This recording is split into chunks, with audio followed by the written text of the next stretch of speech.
CM योगी ने सनातन के विरोधियों को करारा जवाब दिया है। विपक्ष पर बड़ा हमला बोलते हुए औरंगजेब पर छिड़ी सियासत पर बड़ा हमला बोला है। सीएम योगी ने कहा कि आक्रांता की तारीफ का मतलब देशद्रोह है। आक्रांताओं ने सनातन संस्कृति को रौंदा था। आक्रांता का महिमा मंडन का मतलब देशद्रोह। अबू मोहम्मद खान का मकबरा ध्वस्त करो। मुगल काल के आक्रांताओं के खिलाफ सियासी बयानबाजी अब देशद्रोह के मुद्दे तक आ गई है। बहराइच पहुंचे सीएम योगी ने विपक्ष पर करारा पलटवार किया। उन्होंने कहा कि विदेशी आक्रांताओं का महिमा मंडन का मतलब देशद्रोह है। किसी भी आक्रांता को महिमा मंडन नहीं करना चाहिए।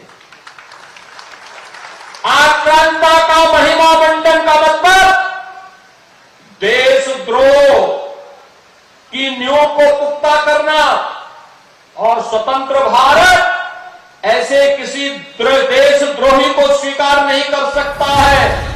सीएम योगी ने कहा कि ये सबको याद है किस तरह से आक्रांताओं ने सनातन संस्कृति को रौंद डाला था। आज का नया भारत ये सब स्वीकार नहीं करेगा। जिन आक्रांताओं ने भारत की सनातन संस्कृति को रौंदने का कार्य किया था, बाहर बेटियों की इज्जत पर हाथ डालने का काम किया था, हमारी आस्था पर प्रहार किया था, उसे आज का ये नया भारत स्वीकार करने को कतई तैयार नहीं है। बीजेपी सांसद राजकुमार चाहर और यूपी सरकार में मंत्री दयाशंकर सिंह ने भी औरंगजेब को लेकर कड़ा ऐतराज जताया। एक आक्रमणकारी के रूप में ही भारत में उनका पहचान है और हो सकता है उनके चाहने वाले होंगे, लेकिन भारतीय संस्कृति, सभ्यता, भारतीय अध्यात्म को उन्होंने नष्ट करने का काम किया और ये भारत जानता है। सोमनाथ से लेके अयोध्या से लेके काशी मथुरा में सब जगह विध्वंस करके सनातन धर्म को मिटाने की कोशिश की। ऐसे लोग उनको संत नजर आते हैं। कांग्रेस पार्टी और समाजवादी पार्टी के डीएनए में सनातन का विरोध करना है। अखिल भारतीय हिंदू सुरक्षा संगठन ने औरंगजेब की कब्र तोड़ने वालों को 1 करोड़ रुपए का इनाम देने की घोषणा की है। वहीं मेरठ में औरंगजेब और उसके वजीर अबू मोहम्मद खान की कब्र तोड़ने वाले को 50 लाख रुपए देने की घोषणा की है। अबू मोहम्मद खान का मकबरा ध्वस्त करो। पुरातन विभाग की जो जगह थी उसको वक्फ बोर्ड ने अपने अंडर में लेकर जिस तरीके से लोगों ने वहाँ कब्जा किया, अवैध कब्जा कर रखा है, तो उस जो मकबरा है उसको तोड़ने की मांग है। 50 लाख रुपए जो भी तोड़ेगा उसे देंगे। यदि प्रदेश के मुख्यमंत्री जी का बुलडोजर चलता है तो उत्तर प्रदेश की सरकार को देंगे। और महाराष्ट्र के अंदर जैसे औरंगजेब की कब्र है उसको कोई व्यक्ति तोड़ता है तो उसे 1 करोड़ रुपए हम हिंदू समाज से इकट्ठा करके देंगे। इन दिनों औरंगजेब और महमूद गजनबी के सेनापति मसूद गाजी पर खूब बयानबाजी हो रही है। जहां संभल में नेजा मेला की अनुमति नहीं मिली तो मसूद गाजी को अचानक सूफी संत बताया जाने लगा। न्यूज़ 18 के लिए ब्यूरो रिपोर्ट।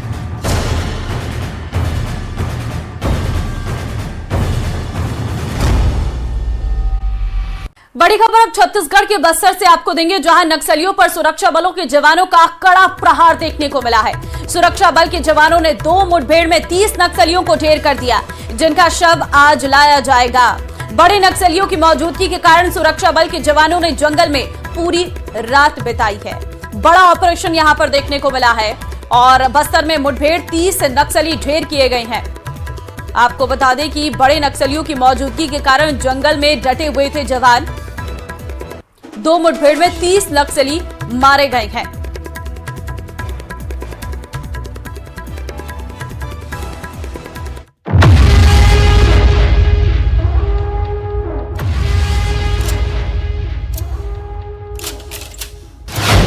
नक्सलियों पर बड़ा प्रहार, 2 मुठभेड़, 30 ढेर। नक्सल आतंक से आजादी, सुरक्षा बलों को बड़ी कामयाबी। शाह का प्लान नहीं कोई डाउट, 2026 तक नक्सली ऑल आउट। बस्तर में सुरक्षा बलों ने एक बार फिर नक्सलियों पर सर्जिकल स्ट्राइक की है। 2 अलग अलग जगह पर हुई मुठभेड़ में कई नक्सलियों को ढेर किया गया है। पहली मुठभेड़ बीजापुर दंतेवाड़ा बॉर्डर पर हुई, जहां सुरक्षा बलों ने 26 नक्सलियों को ढेर किया है। हालांकि नक्सलियों को पहुंचे नुकसान का ये फाइनल आंकड़ा नहीं है, अभी भी मारे गए नक्सलियों की संख्या बढ़ सकती है। नक्सलियों का दी एंड। पहली मुठभेड़ बीजापुर दंतेवाड़ा 26 नक्सली ढेर, जबकि दूसरी मुठभेड़ कांकेर नारायणपुर बॉर्डर पर हुई, जहां 4 नक्सली ढेर किए गए।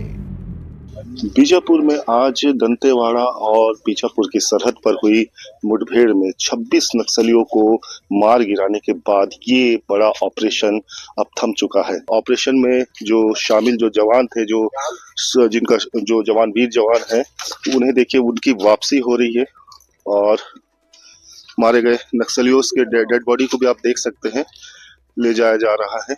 जंगल का इस कोने को मैं दिखाना चाहता हूं जहां मुठभेड़ हुआ। आप जरा इसकी भौगोलिक परिस्थितियों को समझिए, भौगोलिक संरचना को समझिए कि कितना बीहड़ ये जंगल है और पतझड़ का मौसम है। आमतौर पर पतझड़ के इसी मौसम में नक्सली TCOC के दौरान बड़ी वारदातों को अंजाम देते थे, लेकिन अब हालात बदल चुके हैं। दूसरी मुठभेड़ कांकेर नारायणपुर 4 नक्सली ढेर। 2 अलग अलग जगह में अभी मुठभेड़ लगातार जारी है।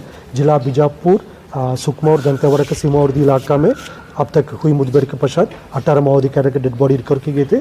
इस मुठभेड़ के दौरान हमारा एक DRG बीजापुर का जवान माओवादी से लड़ते हुए वीर गति प्राप्त किया। इसके बावजूद अभी लगातार ऑपरेशन जारी है। इस मुठभेड़ में Bijapur DRG, Sukma DRG, STF और कोबरा और CRPF का बल शामिल रहा। दूसरी ओर जिला कांकेर नारायणपुर के सीमावर्ती इलाका में कांकेर DRG और BSF का पार्टी अभियान के लिए रवाना हुए थे। अभियान के दौरान मुठभेड़ में 4 माओवादी के डेड बॉडी रिकवर किए गए थे। उसमें भी अभी सर्चिंग जारी है। आज के अभियान में कुल मिलाकर 18 + 4 टोटल 22 माओवादियों का डेड बॉडी अब तक रिकवर किए गए थे और लगातार अभियान और सर्चिंग जारी है। सर्चिंग पूर्ण होने के बाद और डिटेल हमको प्राप्त हो सके। केंद्रीय गृह मंत्री अमित शाह ने सफलता पर सुरक्षा बलों की तारीफ की। उन्होंने पोस्ट किया, हमारे जवानों को एक और बड़ी सफलता। गृह मंत्री ने लिखा है कि नक्सलियों के खिलाफ 0 टॉलरेंस की नीति है और अगले साल 31 मार्च से पहले देश नक्सल मुक्त हो जाएगा। मुख्यमंत्री विष्णुदेव साय ने भी छत्तीसगढ़ के जल्द से जल्द नक्सल मुक्त होने की बात कही है। तो हम अपने सुरक्षा बल के जवानों के साहस को नमन करते हैं।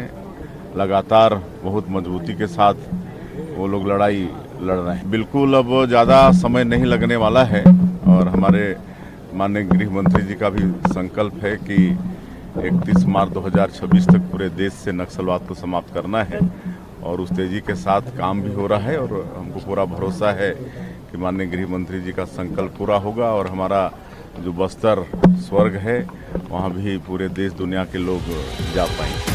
छत्तीसगढ़ के गृह मंत्री विजय शर्मा ने कहा कि लाल आतंक का अंत अब दूर नहीं है। मैं इसके लिए DRG के जवान और बस्तर फाइटर्स के जवान और बीजापुर के सभी पूरी टीम को हृदय से शुभकामना देता हूं। ये सब कुछ जवानों की भुजाओं की ताकत पर। पामेड़ के क्षेत्र में अब बस का चलना, बीजापुर से पामेड़ तक बस का चलना, पहले तेलंगाना होकर के जाना पड़ता था, अब सीधे वहां तक पहुंच रहे हैं। गंगालूर क्षेत्र में होना, बीजापुर में भाजपा के जिला पंचायत के अध्यक्ष का बनना, वहां पामेड़ आदि क्षेत्र में तर्रेम पामेड़ क्षेत्र से युवाओं का यहां तक घूमना आना, समूचा बीजापुर बदल रहा है। मैं हृदय से शुभकामना देता हूं समूचे बस्तरवासी को कि आने वाले समय में समूचा बस्तर लाल आतंक से मुक्त होगा। आप भी किसी शाम इंद्रावती नदी के किनारे आराम से बैठकर चाय पी पाएंगे। छत्तीसगढ़ में नक्सलियों के खिलाफ अभियान लगातार जारी है। 9 फरवरी को 1000 से ज्यादा जवानों ने छत्तीसगढ़ महाराष्ट्र सीमा पर 31 नक्सलियों को मार गिराया था और अब 2 मुठभेड़ में 30 नक्सलियों को ढेर कर दिया गया है। छत्तीसगढ़ में इस साल 71 नक्सली मारे गए हैं। पिछले साल मुठभेड़ में करीब 300 नक्सली मारे गए थे। ये आंकड़े बता रहे हैं कि नक्सलियों का अंत अब दूर नहीं। लगातार कई घंटों की मुठभेड़ के बाद जवान नक्सलियों पर भारी पड़े, देख सकते हैं काफी बिलख रहे हैं जवान। और यहाँ DIG कमलोचन कश्यप है, SP जितेंद्र यादव है जो हौसला अफजाई कर रहे हैं। ऐसी परिस्थिति बनती है मुठभेड़ के दौरान जब अपने ही साथियों को, जवानों को खोना पड़ता है।